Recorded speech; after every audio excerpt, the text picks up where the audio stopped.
السلام علیکم ورحمۃ اللہ تعالی وبرکاتہ۔ سوال یہ کیا گیا کہ نئے سال کی مبارکباد دینا کیسا ہے؟ تو اس کا جواب یہ ہے کہ نئے شمسی یا قمری سال کے آغاز پر ایک دوسرے کو مبارکباد دیتے ہوئے خیر و برکت کی دعا دینے اور نیک تمناؤں کا اظہار کرنے میں شرعاً کوئی حرج نہیں، خاص طور پر جب اس کا مقصد محبت و الفت کا تعلق قائم کرنا اور خوش دلی کے ساتھ پیش آنا ہو۔ نئے سال کی مبارکباد دینے والا اس بات پر خوش ہوتا ہے کہ اللہ نے ہمیں زندگی کا ایک اور سال بھی دکھا دیا ہے جس میں ہمیں توبہ و استغفار اور نیک عمل کمانے کا مزید موقع میسر آ سکتا ہے۔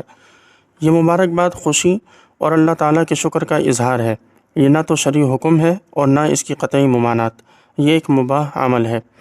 ایک مسلمان پر دوسرے مسلمان کے جو 6 حقوق ہیں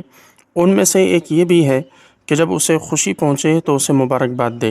حضرت عبداللہ ابن ہشام رضی اللہ تعالیٰ عنہ کی روایت جسے امام طبرانی نے المعجم الاوسط میں درج کیا ہے،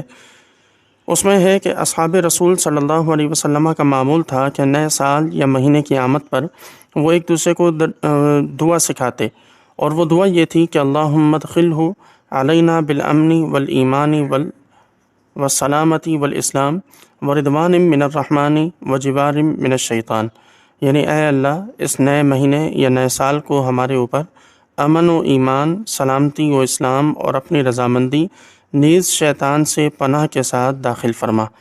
اس سے واضح ہوتا ہے کہ ایک مباح عمل سمجھتے ہوئے نئے شمسی یا قمری سال کے آغاز پر مبارکباد دینا، دعا دینا، نیک تمناؤں اور جذبات کا اظہار کرنے میں شرعاً کوئی قباحت نہیں ہے۔